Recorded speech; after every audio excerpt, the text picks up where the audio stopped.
तो मत होइए हताश, हम आपके लिए लेके आए हैं कुछ खास। इन प्रश्नों का अभ्यास करके आप कम समय में तैयारी करके भी एक अच्छा अंक प्राप्त कर सकते हैं। जितने भी प्रश्न आने वाले हैं वो सभी के सभी प्रश्न या तो 5 मार्क्स वाले हैं, या तो 3 मार्क्स वाले हैं, या फिर 6 मार्क्स वाले हैं। टॉप 20 क्वेश्चन जो हर साल एग्जाम में पूछे जाने की संभावना है। हेलो मेरे प्यारे बच्चों, क्या हाल चाल, कैसे हैं आप सभी लोग? आई होप कि आप सभी लोग शानदार होंगे, मस्त होंगे और अपनी एग्जाम की तैयारी बहुत ही जोरों शोरों से कर रहे होंगे। ठीक है, तो मत होइए हताश, हम आपके लिए लेके आए हैं कुछ खास। एग्जाम में एक बार जाने से पहले इन प्रश्नों को प्रैक्टिस करके जरूर से जरूर जाइएगा, है ना। बैठे रहिए दिल थाम के, क्योंकि हर एक प्रश्न होने वाला है बिंदास। टॉप 20 क्वेश्चन जो हर साल एग्जाम में पूछे जाने की संभावना है या फिर एग्जाम में बार बार आए ही आए हैं, मैं उन सभी प्रश्नों को लेकर के आया हूं। एग्जाम में एक बार जाने से पहले इन प्रश्नों को प्रैक्टिस करके जरूर से जरूर जाइएगा। क्लियर है? एक बार इन सभी प्रश्नों को देख लेना है। जल्दी से मैं उन प्रश्नों को आपके सामने रख रहा हूं जो कि बहुत ही ज्यादा इंपॉर्टेंट है। तो चलते हैं मेरे प्यारे बच्चों पहले प्रश्न की तरफ। देखिए क्या है बच्चा जी, ध्यान से देखना क्या है कि भैया यहां पे अति संभावित प्रश्न है जो हर साल एग्जाम में आए ही आए हैं। ध्यान से देखना है, हमने परीक्षा में पूछे जा सकने वाले मोस्ट इंपॉर्टेंट 20 प्रश्नों को दिया है। इन प्रश्नों का अभ्यास करके आप कम समय में तैयारी करके भी एक अच्छा अंक प्राप्त कर सकते हैं। बहुत ज्यादा रिपीटेड क्वेश्चन है। सबसे पहला क्वेश्चन जो हर साल आया है, राष्ट्रवाद से क्या तात्पर्य है? उसके बाद यूरोप में राष्ट्रवाद के उदय होने में कौन सी परिस्थितियां सहायक हुई? फ्रांसीसी क्रांति हुई मेरे प्यारे बच्चों, रोमानीवाद हुआ, मध्यम वर्ग का उदय हुआ, और फिर फ्रांस की क्रांति, 1848 की क्रांति, बहुत सारी क्रांतियां जो थी जिसके वजह से पूरे यूरोप में राष्ट्रवाद का क्या हुआ? उदय हुआ है मेरे प्यारे बच्चों। राष्ट्रवाद का मतलब होता है राष्ट्र के प्रति प्यार, राष्ट्र के प्रति सोच। कैसा सोच? जिससे राष्ट्र का विकास हो। भारत में राष्ट्रवाद के उदय के कारणों का व्याख्या कीजिए। यह भी बहुत बार आया हुआ प्रश्न है। गांधी जी के पहले 1857 का जो विद्रोह हुआ था और गांधी जी के आने के बाद में जो राष्ट्रवाद का जो उदय हुआ है मेरे पर बच्चों, उन सबको आप लिख लीजिएगा एक बार जरूर से। आप इस प्रश्न को अभी आप देख के जाइएगा ही जाइएगा।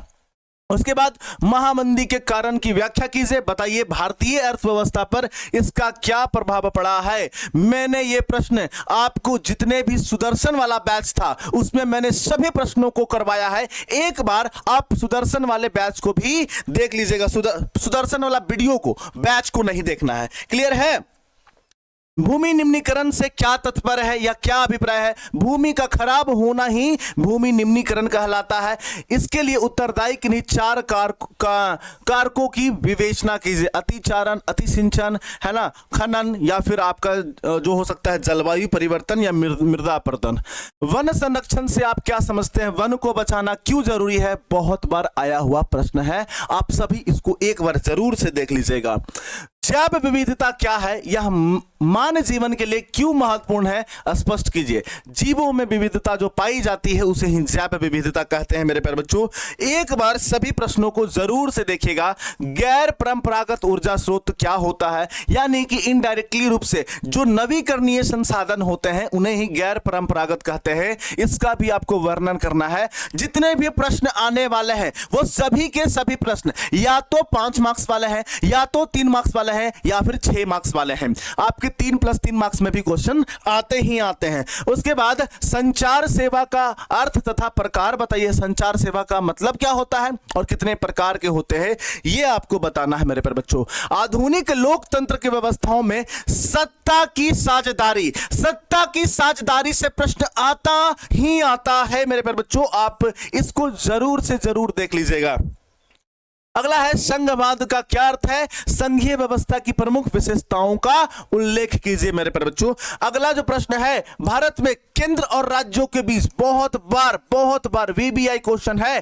भारत में केंद्र और राज्यों के बीच सत्ता के बंटवारे की किन्हीं 3 विशेषताओं का वर्णन करना है। आप वर्णन कर देना मेरे प्यारे बच्चों। भारत में महिलाओं की राजनीतिक प्रतिनिधित्व की स्थिति क्या है?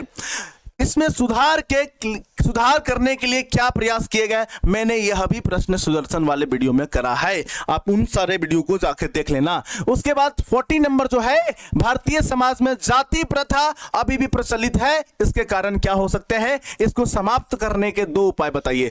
जाति प्रथा जो होता है, उच्च जाति निम्न जाति को माना जाता है, इसके क्या क्या कारण है आप उनको बताना है, इसको समाप्त करने के कारण भी बताना है। लोकतंत्र में राजनीतिक दलों की अवधारणा क्या है, मोस्ट इंपॉर्टेंट क्वेश्चन, बहुत बार मोस्ट इंपॉर्टेंट प्रश्न है, बहुत बार ये आपके एग्जाम में आया हुआ। राजनीतिक दल से एक प्रश्न तो आएगा ही आएगा मेरे प्यारे बच्चों, इसको भी आप देख लेना। लोकतांत्रिक शासन प्रणाली से होने वाले लाभ लिखिए। पूरा देश आज लोकतंत्र को फॉलो करता है, उससे क्या क्या लाभ है, आप सारे लाभ को लिख लेना, क्योंकि बहुत बार आया हुआ प्रश्न है, क्योंकि पूरी दुनिया में लोकतंत्र ही सबसे ज्यादा प्रचलित है मेरे प्यारे बच्चों। अगर आप देख लो मानव विकास सूचकांक की परिभाषित कीजिए, बार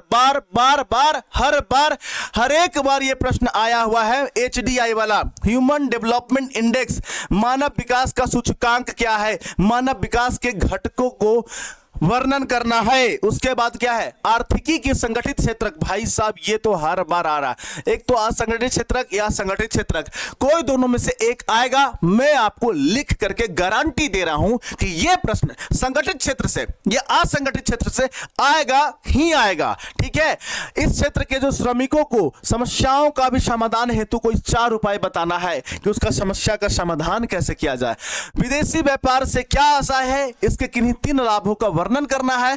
और सबसे इंपॉर्टेंट लास्ट जो प्रश्न है वो क्या है, भारत में उपभोक्ता आंदोलन का परिचय दीजिए। अगर किसी कस्टमर के साथ ठगी होता है तो क्या वो कदम उठा सकता है। इन सभी प्रश्नों को आप देख करके एक बार एग्जाम में जरूर जाइएगा, आपके सभी इसमें से बहुत ज्यादा चांसेस है कि आपके सारे प्रश्न जो दीर्घ वाले जो होते हैं वो आ जाएंगे, ठीक है बच्चा। मिलते हैं आपको नेक्स्ट वीडियो में, तब तक के लिए बाय बाय।